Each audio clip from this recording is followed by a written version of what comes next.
হযরতে ফাতেমাতুজ জাহরা রাদিয়াল্লাহু তাআলা আনহার বিয়ের কাবিনের উসিলায় নাকি আমরা গুনাহগাররা জান্নাতে যাইতে পারবো। আগে হুজুরের কথাগুলো একটা মিনিট শুনেন, তারপর আমি কিছু কথা বলতেছি। হযরতে ফাতেমাতুজ জাহরা রাদিয়াল্লাহু তাআলা আনহার বিয়ের কাবিন, রূহ জগৎ ওনার বিয়ে হচ্ছে। আল্লাহ তাআলা রব্বুল আলামিন নিজেই ওয়াকিল হয়েছেন। জিবরিল আলাইহিস সালামকে বানিয়েছেন খুতবা পাঠক, মিকাইল আলাইহিস সালাম ছিলেন সাক্ষী। তাফসীর রুহুল বয়ানের মধ্যে এসেছে এগুলো।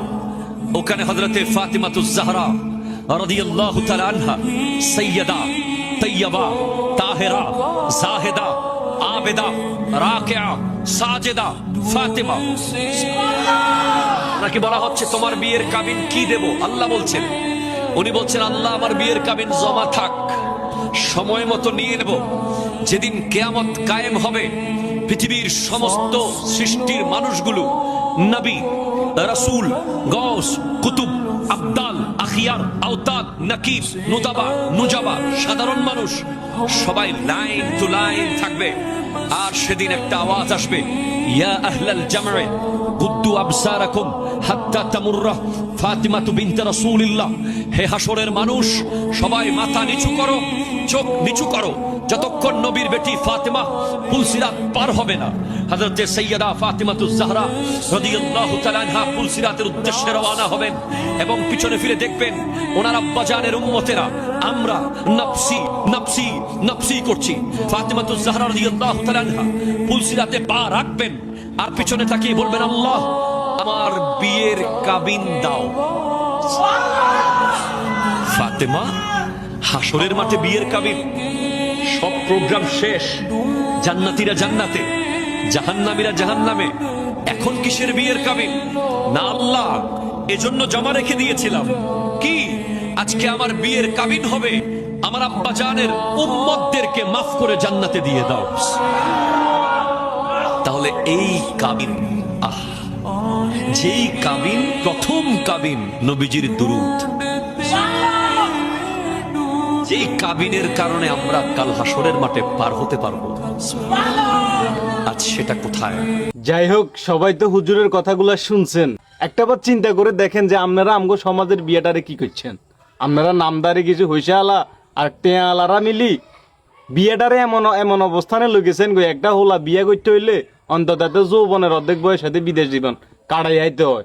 ইয়ার হর মনে করে নাকি শান্তি নেই। আর হযরতে ফাতেমাতুজ জাহরা রাদিয়াল্লাহু তাআলা আনহার বিয়ের কাবিনের উসিলায় আমরা গুনাহগাররা জান্নাতে যাইতে পারবো। চিন্তা করে দেখছেন আল্লাহ রাসূল সাল্লাল্লাহু আলাইহি সাল্লামের জামানায় বিয়ে করাটা কত সহজ ছিল, কত ইজি ছিল। আর এখন আমগো জামানায় বিয়ে করাটা মনে জন্য জীবনের সবচাইতে কঠিন কোনো পদ্ধতি যদি পার হইতে হয়, সেটা হলো বিয়ের ধাপটা পার হইতে হয়। কথা কি বলছি বুঝুন? এক এক জায়গার বিয়ের কাবিনের কথা শুনলে হার্ট অ্যাটাক করার মতন অবস্থা। 10 লাখ, 20 লাখ, 50 লাখ, এটার নিচে তো কাবিনেও না। মানে সর্বনিম্ন যেটা কাবিন হয় সেটাও 6 থেকে 7 লাখ টাকা। চিন্তা করেন, একটা কথা আছে যে একটা হাদিস শুনছিলাম যে বিয়েতে কাবিন কম, খরচ কম, ওই বিয়েতে আল্লাহর রহমত বেশি। আর এখন আমগো বিয়ে, মুসলমানের গো বিয়ের অবস্থা যদি দেখতে যান, মানে হিন্দি গান আর ডিজে গান, আহা কার বিয়ে সেটাই তো বুঝন জানা। জিগার গায়ে হলুদ হিগেতন বাড়াই টেরা মনে করেন না, সাজি গুজি এমন অবস্থানে বই থাকে, বউ কুনগা মেয়ামন কুনগা এটাই চিনা জানা। মানে বিয়ের অবস্থা এত কঠিন করি হেলাইছি যেটা বলার বাইরে। এক এক হোলা হয় না তো বিয়ের কথা শুনলে আতঙ্কে থাকে, ও মাগো কমেরা না একেবারে সর্বনিম্ন, মানে কম করে বিয়েতে খরচ করলো 4-5 লাখ টাকা লাগে খালি বিয়ে করতে। কথা কি বলছি বুঝুন? অথচ 5 লাখ টাকা হলে 5 ডিসেন জায়গা কিনি সুন্দর করে একটা বাড়ি বানান যায়। আর আমগো দেশ গ্রামে এখন বিয়ে করতে একার কমেরান তো 5 লাখ টাকা লাগে। যে যখন ওয়াজটা যখন শুনছিলাম মনের ভিতরে এক আকাশ পরিমাণ শান্তি লাগছে, যেটা আসলে বলে বোঝানোর মতো না। কথা কি বলছি বুঝেন না? যে হযরতে ফাতেমাতুজ জাহরা রাদিয়াল্লাহু তাআলা আনহার বিয়ের কাবিনের উসিলায় অন্তত আমরা গুনাহগাররা কিয়ামতের দিন জান্নাতে যাইতে পারবো। কথা কি বলছি বুঝেন নাই? যাই হোক, একটা কথা হচ্ছে ভাই, বিয়ের ভিতরে এই কাবিন নামক যন্ত্রণাটাকে যদি একটু কমানো যাইতো, হয়তো এই সমাজে জেনা বেবিচার এগুলো কমে যাইতো। একটা কথা আছে, যে সমাজে বিয়ে করা কঠিন ওই সমাজে জেনা করা ইজি ব্যাপার, একবারে সহজ ব্যাপার জেনা করাটা। কথা কি বলছি বুঝুন নাই? বিয়েটাকে সহজ করে দেন, দেখবেন জেনা বেবিচার এই দেশ থেকে কমে যাবে, 99% কমে যাবে।